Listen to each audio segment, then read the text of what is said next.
లేస్తే విగ్రహాలను వైపు వెళ్తున్నారు. నమ్మకముగా ఉండట్లేదు. మమ్మల్ని ఇక్కడ దాకా ఎవరు తీసుకొచ్చారు, ఇది మాకు ఎవరు ఇచ్చారు, ఇదంతా మాకు ఎవరు చేశారు, ఇలాంటి మేలు ఎలా జరిగింది, ఇదంతా ఎలా జరిగిందని వాళ్ళు మర్చిపోతున్నారు. పదే పదే వాళ్ళు డైవర్ట్ అయిపోతున్నారు. దేవుని నామ స్తోత్రం, హల్లెలూయా. వాళ్ళకి అనేకులు చేసేది మాత్రం నచ్చుతుంది. వాళ్ళు ఏదైతే ఆ ఖానలో ఉన్నారో అక్కడ చుట్టుపక్కల వాళ్ళు చేసే వ్యక్తి ఆ విగ్రహారాధన వైపు వాళ్ళు మళ్ళుతున్నారు. కానీ సర్వోన్నతమైన శక్తివంతుడైన దేవుని యొక్క మరి ఆ శక్తిని వాళ్ళు గ్రహించలేకపోతున్నారు. దేవుని నామ స్తోత్రం, హల్లెలూయా. రాహాబు అనే వేశ్య కూడా దేవుని యొక్క వార్త విని, ఇదిగో నీ యొక్క హెబ్రీల దేవుడు ఇదిగో ఆ ఎర్ర సముద్రాన్ని చీల్చారంట కదా, ఆ ఎర్ర సముద్రాన్ని చీల్చడం ద్వారా మా ప్రజలు, ఎరుకో ప్రజలందరూ కూడా ఆ శక్తిని చూసి వణికిపోతున్నారని వాక్యం సెలవిస్తుంది. దేవుని నామ స్తోత్రం, హల్లెలూయా. ఆవిడ సెలవిచ్చింది ఆ రోజు, ఆవిడ చెప్పింది వాళ్ళకి. ఆ విగ్రహారాధన చేసేవాళ్ళు ఒక వేషి కూడా దేవుని నమ్మింది, కానీ పోషించబడుతూ సంరక్షించబడుతూ మరి కాపుదల మేళ్లు పొందుకున్న వ్యక్తులు మాత్రము దేవుని యొక్క ప్రత్యక్షతను వాళ్ళు చూడలేకపోతున్నారు. దేవుని నామ స్తోత్రం, హల్లెలూయా. మరి ఆ శక్తి ఎందుకు మనం కనబరచలేకపోతున్నాం? ఎందుకు ఆ శక్తిని మనము కూడా పొందుకోలేకపోతున్నాం? నమ్మకముగా ఎందుకు ఉండలేకపోతున్నాం అంటే దాస్తులు అన్నట్టుగా ఉంటాం, కనుక నిజమైన దాస్తులుగా మనం ఉండలేకపోతున్నాం. ఎందుకంటే అవిశ్వాసపు క్రియలు మనలో ఉంటాయి. దేవుని నామ స్తోత్రం, హల్లెలూయా. కళ్ళు మరి మనము చూస్తున్నా, దేవుడి క్రియలు చూస్తున్నా, మన హృదయం మాత్రము కదిలించబడట్లేదు. అపవాది పొరలు కప్పేస్తున్నాడు, మరి కల్మషము రేపిస్తున్నాడు, అవిశ్వాసమును మరి తలెత్తుతున్నాడు. మనం ఏ విధంగా సరి చేయబడాలి? మనము మార్పు పొందాలని ప్రభు కోరుకుంటున్నాడు. నిశ్చయం దాసుడు కావాలని కోరుకుంటున్నాడు. కానీ నమ్మకముగా మనమున్నామా? కష్ట నష్టములైన, వేదన శోధనైన, వ్యాధులైన, బాధలైన, ఇబ్బందులైన, ఇరుకులైన ప్రభువుతో ఆయన రాజ్యము వచ్చేంత వరకు నమ్మకముగా నేను ఉంటానని బాప్తిస్మము తీసుకున్నప్పుడు వాగ్దానం చేశావు కదా. దేవుని నామ స్తోత్రం, హల్లెలూయా. ఆ నమ్మకాన్ని నువ్వు పోగొట్టుకోకూడదు. ప్రియమైన నిశ్చయముగా ఉండాలి, పూర్ణులుగా ఆయనకి దాసులుగానే ఉండాలి.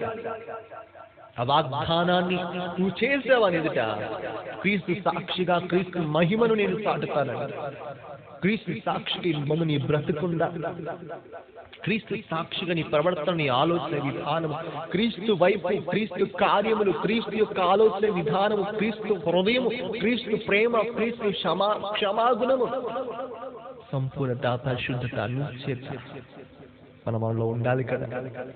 కానీ వీటన్నిటినీ మనలో ఏం చేసుకుంటున్నాం? తొలగించి వేసుకుంటున్నాం.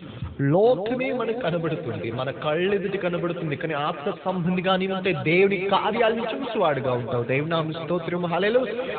ఈ లోక మనుషులు, ఈ లోకంలో మరి నడుస్తున్న వ్యక్తులు ఎప్పుడూ కూడా పై వేషాన్ని, పై రూపాన్ని, ఈ యొక్క స్వభావాలు, ఈ యొక్క లోకముని ఆశ్రయిస్తారు. కానీ ఆత్మ సంబంధి ఎప్పుడు దేవుని ఆశ్రయించేవాడుగా ఉంటాడు. దేవుని నామ స్తోత్రం, హల్లెలూయా. నీకు ఎంత కరువైనా, నీకెంత ఇబ్బంది, నీకెంత లోటైనా నీవు దేవుణ్ణి మరి ఆయన పాదాల యొక్క విచారణ చేయాలని వాక్యం సెలవిస్తుంది.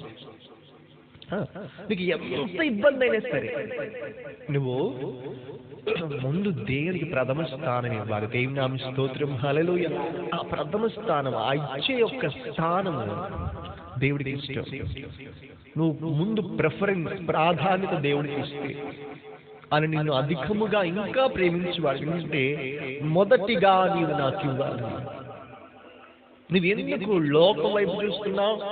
లోకం ఎందుకు నీకు అక్కరగా ఉంది? లోకం ఎందుకు నిన్ను ఆకర్షిస్తుంది? నీవు దేవుని సంబంధివి కదా, నువ్వు విశ్వసించావు కదా, దేవుడితో నమ్మకంగా ఉంటానన్నావు కదా, దేవుని యొక్క శక్తిని చూసావు కదా, రుచి చూసావు. రుచి చూసి కూడా ఇంకా నువ్వు లోకం వైపు ఆకర్షించబడితే, లోకం మీద ఆధారపడితే, నిన్ను ప్రేమించి నిన్ను కట్టిన దేవుడు ఎటు వెళ్ళాలి? అప్పుడు నువ్వేం చేస్తున్నావు తెలుసా?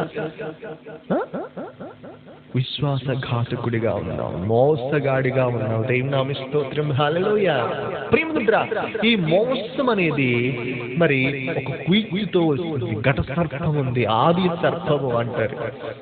సాతాను, అపవాది, తేజో నక్షత్రము, వాడు చేసే మోసపూరితమైన స్వభావాలు ఇవన్నీ కూడా, ఆ మోసము, ఆ వంచన కూడా దీనికి సంబంధించినవే. నీ హృదయము కూడా మరి లోకంని ఆశ్రయిస్తుంది. నిన్ను నడిపించిన ఆ తండ్రిని ఏం చేస్తుంది? విడిచిపెడుతుంది. విడవడం ద్వారా ఏం కలుగుతుంది?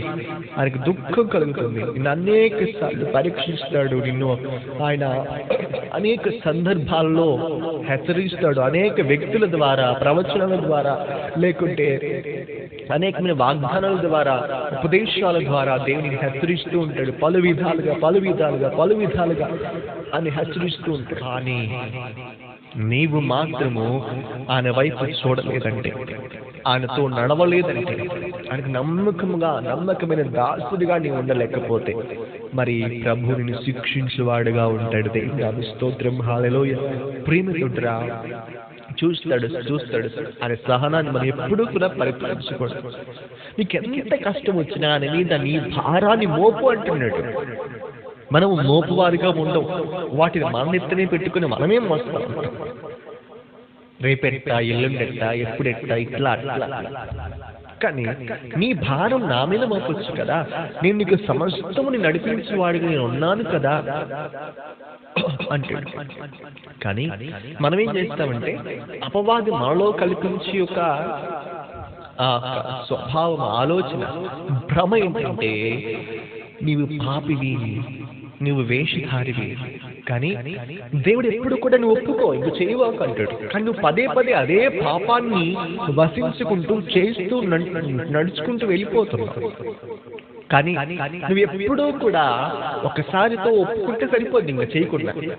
కానీ అది మార్చుకోకుండా పదే నేను అట్లా ఉన్నా, ఇట్లా ఉన్నా, నాకెందుకు భక్తి, నాకెందుకు ప్రార్థన, నాకెందుకు అని ఇట్లా చేసి నీ యొక్క దేవుణ్ణి ఆశ్రయించకుండా నువ్వు ఏమవుతున్నా? వెనుదిరుగుతున్నావు, డైవర్ట్ అయిపోతున్నావు. అనేక అక్రమైన మార్గంలో నడుస్తున్నావు. దేవుని స్తోత్రం, హల్లెలూయా. అదేవిధంగా మనం కొలెస్ట్రాల్ రాసిన పత్రిక 4వ అధ్యాయంలో 12వ వచనం చదివినట్లయితే, నీలో ఒకడును క్రీస్తు యేసు దాసుడైన ఎఫ్రాయిముకు వందనములు చెప్పుచున్నాడు. మీరు సంపూర్ణులను, ప్రతి విషయంలో దేవుని చిత్తమును గూర్చి సంపూర్ణాత్మ నిశ్చయత గలవారై నిలకడగా ఉండవలనని ఇతడెప్పుడును మీ కొరకు తన ప్రార్థనలో పోరాడుచున్నాడు. దేవుని స్తోత్రం, హల్లెలూయా. ప్రియమిత్రులారా, ఇక్కడ మనకు మాట గమనించాలి.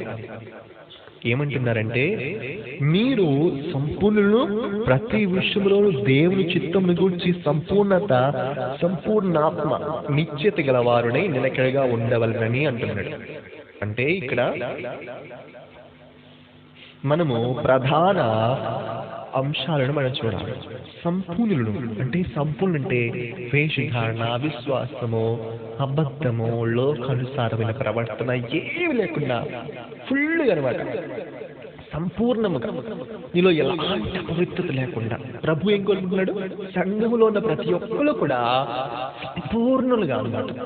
అంటే ఫుల్గా బిందె నిండి చూసేవారు, పొర్లు చూసి అట్లా ఉండాలి నీలో పరిశుద్ధత. కానీ నీలో ఉన్న ఆ క్రమము కాదు, అలా ఉండాలని ప్రభువు కోరుకుంటాడు. దేవుని స్తోత్రం, హల్లెలూయా.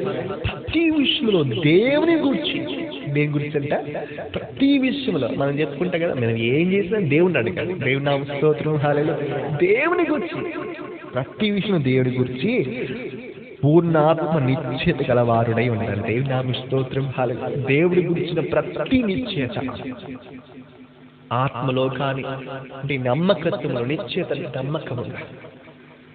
మరి నిలకడగా ఉండవలను. ఎలా అంట? నిలకడగా ఉండాలి. పెద్ద గాలికి పెద్ద చెట్టు పడిపోయింది లేదా? పడిపోయింది. కానీ నువ్వు అట్లా పడకూడదంటే ఏం చేయాలి? నిన్ను స్థాపించిన దేవుడి మీద అనుకోవాలి. దేవుని స్తోత్రం, హల్లెలూయా. నేను కట్టినవాడు ఉండాలి, నీ పునాది గట్టినై ఉండాలి. పునాది గట్టిగా ఉండాలంటే నీ చేత నిలకడ.